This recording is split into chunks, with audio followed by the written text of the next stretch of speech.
Today's day number 30. Today's discussion, again, is going to be on some alternate routes. Alternate routes to getting your credentials and certificates and whatever and whatnot. This came up because the bosun, first off, he's making no sense whatsoever. But he was talking to one of the OSs, and I'm gonna tell you right now. First off, they're talking in a different language. So I walked up. They were talking. The OS got up to leave, and then the bosun started talking to me as if I knew exactly what they were talking about. Like I knew their conversation. And so I didn't understand what he was even asking me about at first. But basically he was asking me about the OS that was in the conversation that got up and left. He was asking me about how the OS could get his S.T.O.S. So you have your OS, which is just an ordinary seaman. He's basically bottom of the barrel, day worker, all day, every day. And then you have your S.T.O.S, which is your specially trained OS, which basically just allows that OS to stay on watches. He or she can steer if mandatory, but basically they're taught how to steer and they're taught how to be on a watch. There isn't any, I think some companies might be a pay difference, but probably not. I know this ship does not. This company does not pay differently for S.T.O.S. When I was here as an OS, they did actually have me do a watch for like a week long while we were going through the Bali Lombok Straits, because there's a high pirate warning going on at the time. So I was actually on watch as an OS, but it didn't change my pay at all. Anyways, back to the bosun asking me. He basically said, you know, the OS, he's like, he could just go up and have the second mate sign his evaluation off, and then he could turn it into the Coast Guard, get S.T.O.S, right? And I was like, no, that's not how that works. And the bosun had said, well, that's how I did it. But I was like, yeah, but you did this in a time that was 20 years ago. Also in a time where you only needed like 720 days to get your AB Unlimited, where now it's 1,080 days. The regulations for the maritime industry are constantly changing, constantly becoming different. So in his time, when the bosun had first started sailing, basically, yeah, you could climb up the unlicensed hosepipe just by being on a ship and having regular officers sign off on basically the checklist, the evaluation sheet checklist, and work your way up. But that was 20 years ago. Nowadays, as like the bosun said, he just had the second mate sign it off. So he was like, why can't this OS here? He's like, why can't he just go up and sign it off? I was like, for one, it's just not how it works anymore. Only registered assessors can sign off on these evaluation sheets. Our captain is actually a registered assessor, but at the same time, the OS can't just walk up to the captain's room and be like, hey, can you sign my S.T.O.S? Because this guy's actually going to say, well, where's, I haven't seen any of this. I need to see you do this before he signs it off. He's not just going to sign it for this guy. He's an actual assessor. He's not just some, under the table assessor, I guess. But, so then the bosun asked me, well, okay, what exactly does he have to do? And I told him, go to the school at Piney Point, the SIU school. I mean, it's literally the easiest way you can do it. And I think the conversation was about, I think he's scared of the language barrier for the test and the evaluation, and the OS had already got up and walked away, so I couldn't say nothing to him. Basically, that's what me and the bosun were talking about. I told him, there's no reason to be scared about the language barrier.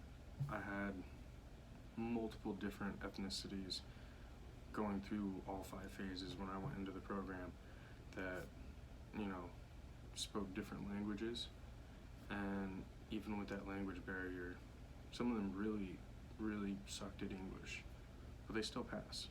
They might not pass the first go, but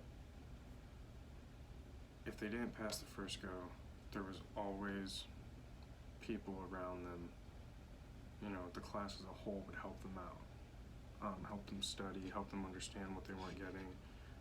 The teachers would, ask them, which part of the tests were they stumbling on or whatever, and, basically help them study with it. So don't be scared about the language barrier. You can go alternate routes. So to get the S.T.O.S, you need to take RFPNW, rating forming part of a navigational watch. So the OS that's here after this trip, he never went through the program. I told you guys, you don't have to go through the program, but I suggest doing it. Now, he did not go through the program. He started very bottom level seniority, bottom of the barrel contracts. He already has his days in. He's done over 180 days. He can now, if he wanted, go to SIU and take all the classes that the program offers for free. He served his days at sea working with the union. He can now take all those days. Now, he's been sailing for over a year now, and if he would have gone into the program, he'd already be an AB. But he didn't do that route because he listened to other people that didn't do that route. Other people around him that have been sailing for 20 years but never went through the program, they did alternate routes outside of the union, and now basically they're trying to say, well, this is what you got to do. This is how you get your stuff. And that's not how it is anymore. Things have changed. Yes, he doesn't have to go to the union. He could still, say, do like a local class around him. If there's a maritime class or whatever around him, he could pay out of his own pocket to take an RFPNW class. Now, I'm sure that class would still be at least 2 weeks to take that class out of pocket. I honestly can't say. Don't quote me. But at least 2 weeks if he paid out of pocket at a public college or maritime accredited place. At least 2 weeks to do that. And most likely probably around $1,000 or whatever for the class. Where that's really the only other route. You either pay for it out of pocket, or if you're in the union, you go get the class for free after you've gotten in your sea days with the union. So that's what I got for tonight. I'm gonna talk to him tomorrow. I guess Josh, the other AB, has already, because I was telling Josh about this, and because honestly I had to confirm with Josh. I was like, it is RFPNW that gets the S.T.O.S, right? And he's like, yeah. I was like, okay. And I told him what was going on, and I guess he's already told the OS. But, because the OS and the bosun are of the same ethnicity, he's, trusting his words over ours. But as I corrected the bosun, because the bosun was trying to tell him just to go up to the second mate and have the second mate sign his papers saying, yes, I watched him steer, boom, S.T.O.S. That's not how it happens. And I had to tell the bosun that. Because he got all his credentials in a time way before all these other new regulations have come up. So, Josh has already told him. I'm gonna also talk to him tomorrow about it, let him know what's up, let him know the best route he should probably go.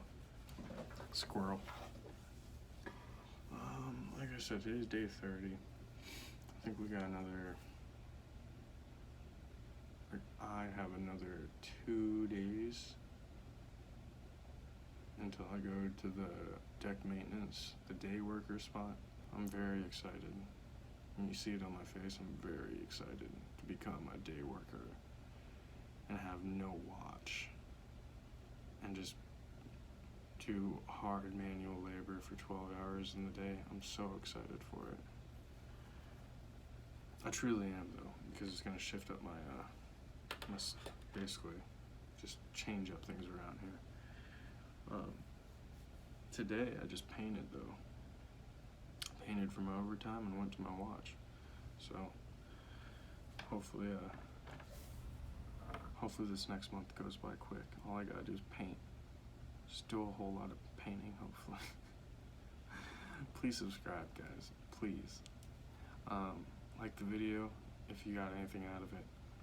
Comment, question, share. All the usual stuff.